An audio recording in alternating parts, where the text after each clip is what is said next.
Hello and welcome to Millennium News Hour. I am Tanziba Naurin. In today's bulletin, we will present top and trending news from across the nation and the world. Let's begin with the headlines of the day.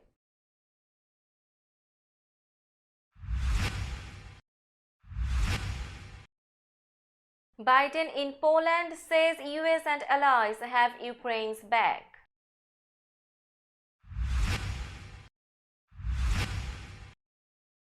Jill Biden to visit Namibia, Kenya, part of US-Africa push.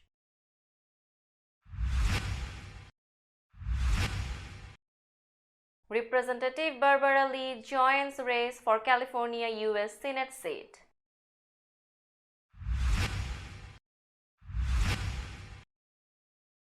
Man arrested in Catholic bishop's killing had worked for him.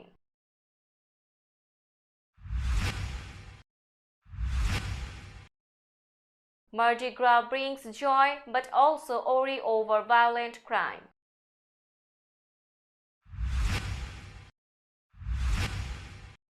US urges UN to condemn North Korea, China, Russia blame US.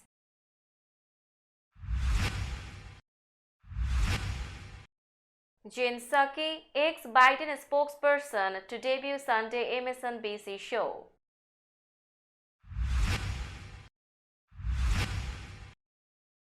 Five-year firearms enhancement dropped in Baldwin shooting case.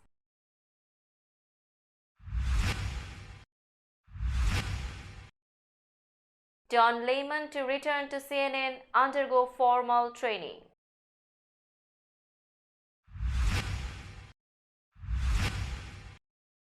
Putin raises tension on Ukraine, suspends START nuclear pact.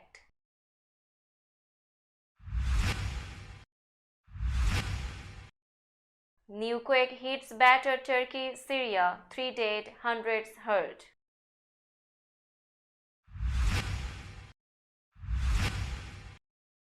China says it's seeking role in Ukraine peace settlement.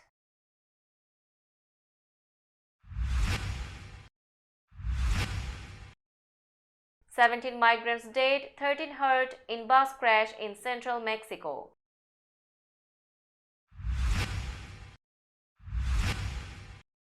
Brazil deluge toll hits 44 as search continues for missing.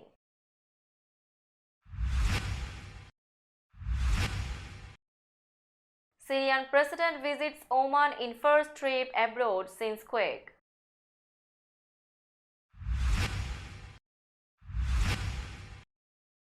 Gunmen kill 8 police days before presidential vote in Nigeria.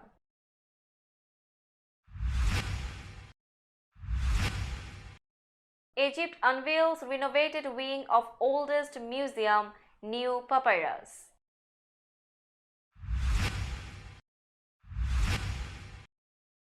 Former NBA NFL team owner, businessman Ray McCombs dies.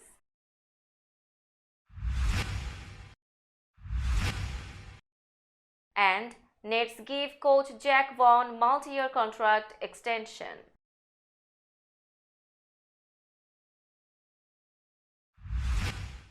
Now news in detail.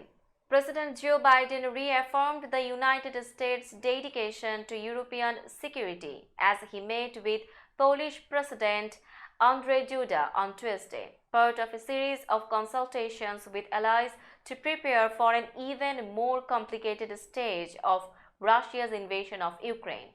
"We have to have security in Europe," he said at the presidential palace in Warsaw. "It's that basic, that simple, that consequential." Biden described NATO as maybe the most consequential alliance in history, and he said it's stronger than it's ever been, despite Russian President Vladimir Putin's hopes that it would fracture over the war in Ukraine. Biden arrived in Warsaw on Monday after paying an unannounced visit to Kiev. Duda praised Biden's trip as spectacular, saying it boosted morale of Ukraine's defenders. He said the visit was a sign that the free world and its biggest leader, the President of the United States, stands by them. Biden delivered a speech on the war later Tuesday and on Wednesday he plans to meet again with Duda along with other leaders of the Bucharest Nine, a group of the easternmost members of NATO military alliance. Jill Biden will visit Namibia and Kenya this week as part of a push by the United States to step up engagement with Africa as a counterweight to China's influence on the continent, the White House announced Tuesday. President Joe Biden told African leaders who came to Washington for a summit last year that the US is all in on the continent's future and announced that he, his wife, the vice president, and several members of his cabinet would travel to Africa this year. He joked that the leaders would get tired of hosting everyone. Jill Biden will be the third US official to visit Africa this year, following Treasury Secretary Janet Yellen and US Ambassador to the United Nations Linda Thomas-Greenfield. The First Lady will highlight issues around empowering women and young people and food insecurity in the Horn of Africa, which includes Kenya that was caused by severe drought and other factors. She will also focus on deepening US relations with the two countries that are hosting her. She was opening the 5-day visit Wednesday in Namibia, becoming the most senior US official to land there since a brief stop by Vice President Al Gore in 1996, the White House said. US Representative Barbara Lee on Tuesday formally launched her campaign for the Senate seat held by the retiring Dianne Feinstein, joining two fellow House Democrats in the race in the nation's most populous state.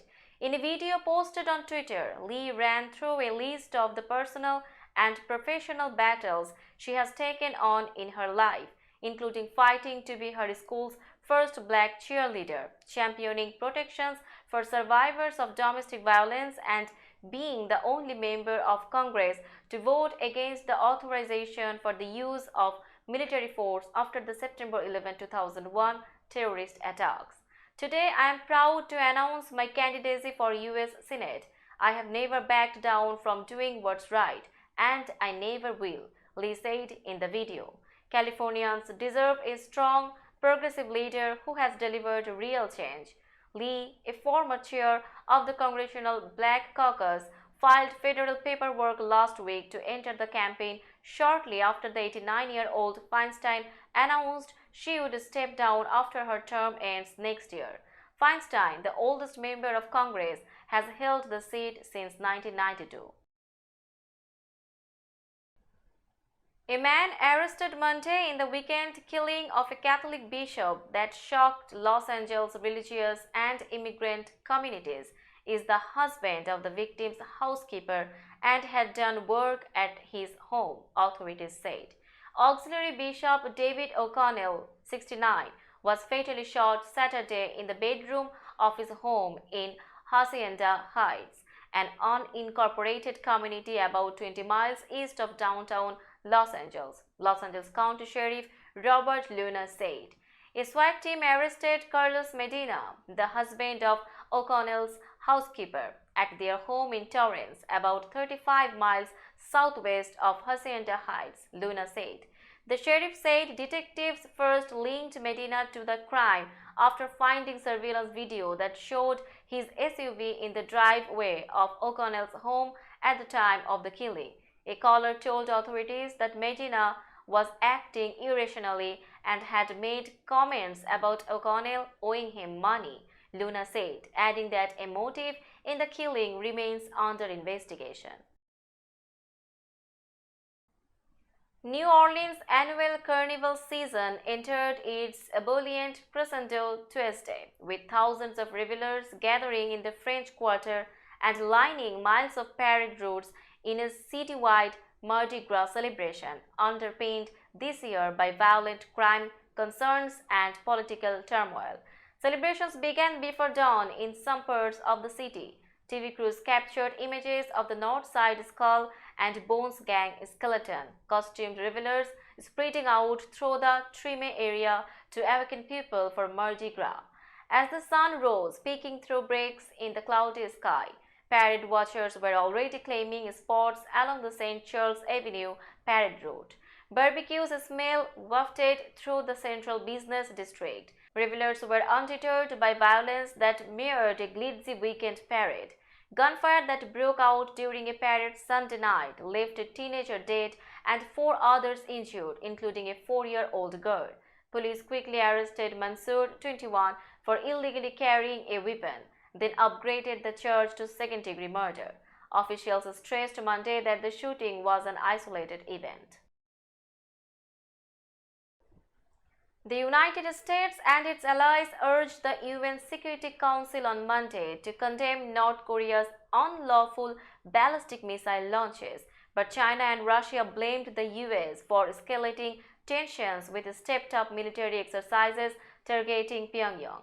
At the emergency meeting, US Ambassador Linda Thomas-Greenfield told the Council that the United States will propose a presidential statement saying at a minimum all 15 members should be agreeable to condemning the North's unprecedented missile launches, to urging Pyongyang to comply with UN Security Council sanctions resolutions, and to engage in meaningful dialogue. A presidential statement from the Security Council requires the support of all its members, including North Korea's closest allies, China and Russia. Thomas Greenfield said the United States condemns North Korea's firing of 2 short-range ballistic missiles Monday, following the launch of an intercontinental ballistic missile Saturday, in the strongest terms as flagrant violations of the Council's ban on the country's ballistic missile launches. The launches and North Korea's threatening rhetoric are undermining international peace and security, Thomas Greenfield said, and she warned the Council that its silence and failure to condemn the North's missile activities leads to irrelevance. Former White House Press Secretary Jen Psaki will debut a weekly MSNBC political program on Sundays at noon next month, the network said on Tuesday. Inside with Jen Psaki will contain one-on-one interviews with newsmakers and discuss policy issues like the war in Ukraine and debt-ceiling talks, MSNBC said. The show is scheduled to premiere March 19. The show will feature a recurring segment, Weekend Routine, where Psaki will feature a lawmaker or newsmaker and follow them as they go about some everyday activities. The MSNBC show will stream the next day on Peacock. Psaki, who appears regularly on other MSNBC programs like Morning Joe, is developing another streaming show that's set to debut this spring. Psaki was press secretary during the first 16 months of President Joe Biden's administration before landing at MSNBC last May.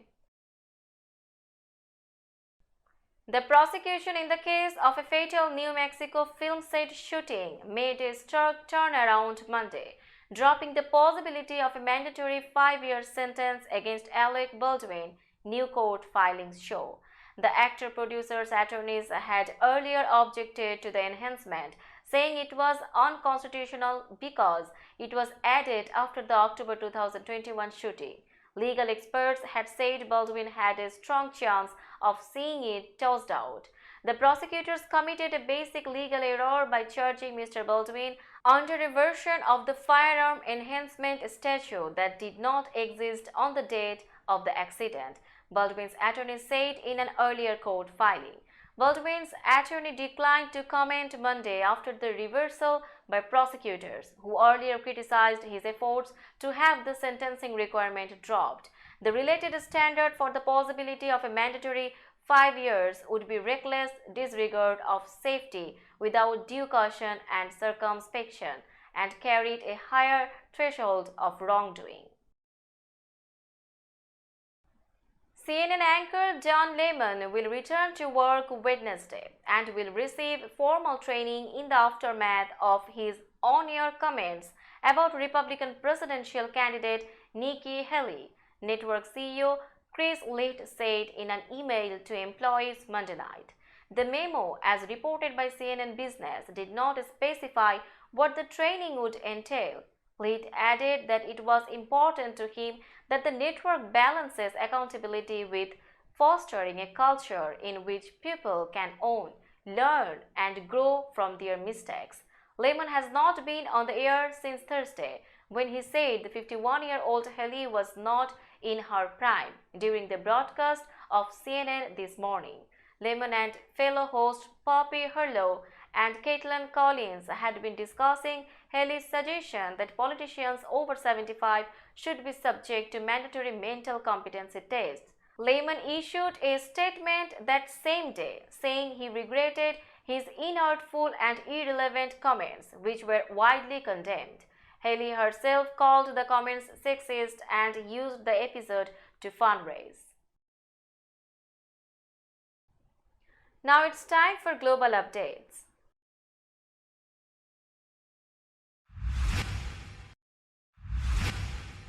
Russian President Vladimir Putin suspended Moscow's participation in the last remaining nuclear arms control pact with the United States, announcing the move Tuesday in a bitter speech where he made clear he would not change his strategy in the war in Ukraine. In his long-delayed State of the Nation address, Putin cast his country and Ukraine as victims of Western double-dealing and said it was Russia, not Ukraine, fighting for its very existence. "We aren't fighting the Ukrainian people," Putin said ahead of the war's first anniversary Friday. "The Ukrainian people have become hostages of the Kiev regime and its Western masters, which have effectively occupied the country." The speech reiterated a litany of grievances he has frequently offered as justification for the widely condemned military campaign, while vowing no military let-up in a conflict that has reawakened Cold War fears. On top of that, Putin sharply upped the ante by declaring Moscow would suspend its participation in the new START treaty. The pact, signed in 2010 by the US and Russia, caps the number of long-range nuclear warheads the two sides can deploy and limits the use of missiles that can carry atomic weapons. Putin also said Russia should stand ready to resume nuclear weapons tests if the US does so, a move that would end a global ban on such tests in place since the Cold War era. US Secretary of State Antony Blinken described Moscow's decision as really unfortunate and very irresponsible. A new 6.4 magnitude earthquake on Monday killed 3 people and injured more than 200 others in parts of Turkey laid waste 2 weeks ago by a massive quake that killed tens of thousands, authorities said. More buildings collapsed, trapping some people, while scores of injuries were recorded in neighboring Syria too. Monday's earthquake was centered in the town of Defne in Turkey's Hatay province, one of the worst hit regions in the magnitude 7.8 quake that struck on February 6. It was felt in Syria, Jordan, Cyprus, Israel, and as far away as Egypt, and followed by a second magnitude 5.8 trembler. Turkish Interior Minister Süleyman Soylu said 3 people were killed and 213 injured. Search and rescue efforts were underway in 3 collapsed buildings where 6 people were believed trapped. In Hatay, police rescued 1 person trapped inside a 3-story building and were trying to reach 3 others inside, Haberturk television reported. It said those trapped included movers helping people shift furniture and other belongings from the building that was damaged in the massive quake. Syria's state news agency SANA reported that 6 people were injured in Aleppo by falling debris. The White Helmets, Northwest Syria's civil defense organization, reported more than 130 injuries, most of them non-life-threatening, including fractures and cases of people fainting from fear, while a number of buildings in areas already damaged by the quake collapsed. The Foreign Minister of China, which has provided strong political backing for Russia in its invasion of Ukraine, said Tuesday his country wants to play a role in ending the conflict. Qin Gang told participants at a security conference in Beijing that China was concerned the almost year-long war could escalate further and spin out of control. China would continue to urge peace talks and provide Chinese wisdom to bring about a political settlement, he said, At the same time, we urge relevant countries to immediately stop adding fuel to the fire, stop shifting blames to China, and stop hyping up the discourse of Ukraine today, Taiwan tomorrow, Kim said in an apparent reference to military support provided to Ukraine by the United States and its allies, as well as concerns that China is preparing to make good on its threats to use force to assert its claim over Taiwan, a self-governing island democracy. China has refused to condemn Russia's invasion or atrocities against Ukrainian civilians and strongly criticized Western economic sanctions against Moscow. In deference to Moscow, it has yet to describe the conflict as an invasion. At least 17 migrants are dead after the bus they were traveling in crashed in the central Mexican state of Puebla, officials said Monday. All the dead were migrants, including people from Venezuela, Colombia, and Central America, according to Julio Huerta, the Puebla State Interior Secretary. Huerta said the accident occurred Sunday on a highway leading from the southern state of Oaxaca. He said the migrants appeared to have been traveling without appropriate documents. 15 of the 45 passengers died at the scene, and 2 more died at a hospital. 5 were hospitalized and in critical condition, and 8 others apparently suffered injuries that were not life-threatening. Huerta said all the migrants were adults. The death toll from flooding and landslides in Brazil's southern state of Sao Paulo reached 44 on Tuesday, as searches continued for dozens still missing. Most of the search was concentrated in the mountainous coastal municipality of São Sebastião, where 43 deaths have been recorded. Firefighters still hope to find people alive in the rubble of houses slammed by landslides during a weekend deluge, said São Sebastião City Hall worker Pedro de Rosario. Hope is the last thing that dies, so we have a lot of hope, de Rosario said. There are still people buried. 7 bodies have been identified and released for burial, while nearly 800 people are homeless and 1,730 people have been displaced, the Sao Paulo state government said in a statement. Members of the armed forces joined the search and rescue efforts, and starting Thursday, the Navy will build a hospital with up to 300 beds to help relief efforts, Governor Tercio de Freitas said at a news conference in São Sebastião on Tuesday. Syrian President Bashar Assad visited the Gulf nation of Oman on Monday on his first official visit since the deadly February 6 earthquake, his office said. Oman is one of a few Arab countries that kept normal relations with Damascus after Syria was suspended from the Arab League in 2011 over its crackdown on Arab Spring protests. The 7.8 magnitude earthquake, which struck on February 6, has killed nearly 45,000 people in Turkey and Syria and has brought a further thawing in relations between Assad and other Arab states. Assad's office said that during the visit, the president was received by Sultan Haytham bin Tariq, Oman's leader. It quoted Assad as saying that Oman preserved its balanced policies and credibility, adding that the region needs the role of Oman to strengthen relations between Arab countries based on mutual respect and non-interference in other countries' affairs. In the past few years, Assad has visited Russia, Iran, and the United Arab Emirates. Suspected separatist gunmen have killed at least 8 police officers over the past 3 days in southeast Nigeria, authorities said Monday, raising concerns ahead of weekend presidential elections. 4 officers were killed in an attack at a station in Anambra State Monday, while authorities searched for suspects accused of killing 4 others over the weekend, local police spokesman Tochukwu Ikenga said. The assailants opened fire on officers while detonating explosives, he said, adding that 3 of the attackers were killed and 2 more arrested. Police blamed the attacks on a separatist group known as the Indigenous People of Biafra, or IPOB, which wants the southeast region to gain independence from the West African country.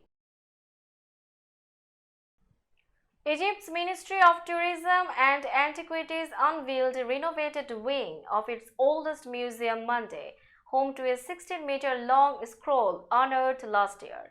The refurbishment marks the first stage of broader renovations for the 120-year-old salmon-colored palatial complex in downtown Cairo, opposite the capital's famed Tahrir Square. Wazir Papyrus, the centerpiece of Monday's unveiling, contains around 113 spells from the Book of the Dead. The museum also has added modern glass protection and new interior lighting. The opening ceremony of the upgraded wing was led by Egypt's Minister of Tourism and Antiquities Ahmed Issa. For well over a decade, Egypt has been building a state-of-the-art museum near the pyramids, which is said to house tens of thousands of ancient artifacts. The Grand Egyptian Museum has so far cost over 1 billion and its opening date has been repeatedly delayed. Now it's time for business news.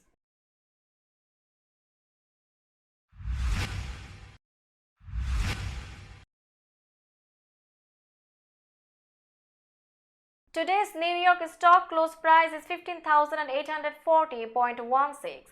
The NYSE composite is decreased by 33.62 points or 0.21%.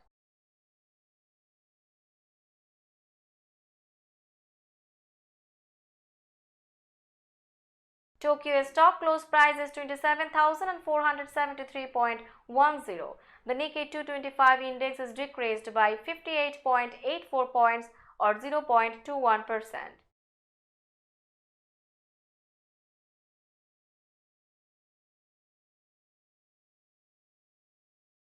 Shanghai stock close price is 3,306.5236. The Shanghai Composite Index is increased by 16.19 points or 0.49%.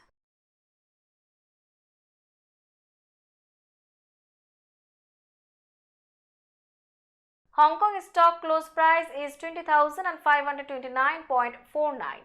The Hang Seng Index is decreased by 357.47 points or 1.71%.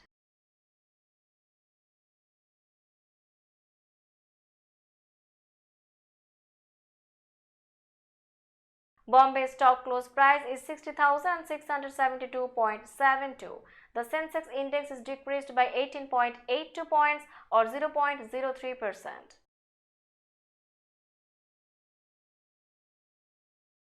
Let's have a look on today's sports stories.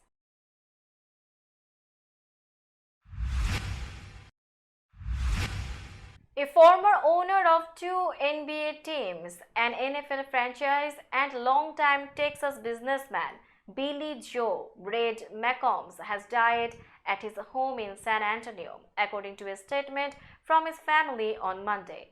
McCombs was 95 and preceded in death by his wife, Shirley, in 2019.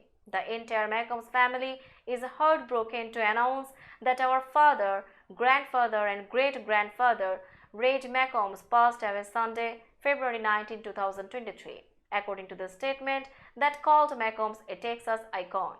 Red was a visionary entrepreneur who touched many lives and impacted our community in immeasurable ways, the statement said. But to us, he was always first and foremost, Dad or Pop-Up. McCombs owned more than 400 businesses during his lifetime, according to the McCombs Enterprises website. And the McCombs School of Business at the University of Texas at Austin is named for him. Jack Vaughn, who has coached the Brooklyn Nets into playoff position despite the trades of Kevin Durant and Kyrie Irving during another turbulent season for the franchise, has agreed to a multi-year contract extension. Vaughn replaced Steve Nash early in the season, and the Nets announced Tuesday they were extending his deal. Terms were not disclosed, though General Manager Sean Marks said the Nets looked forward to Vaughn leading the team for years to come. Jack has made an immediate and immeasurable impact on our entire organization since assuming the role of head coach earlier this season, Marks said in a news release. The Nets are fifth in the Eastern Conference and have gone 32-19 under Vaughn. the fifth best record in the league. Let's have a look on today's weather forecast.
That's all in today's news. Keep watching Millennium News 24 for latest updates.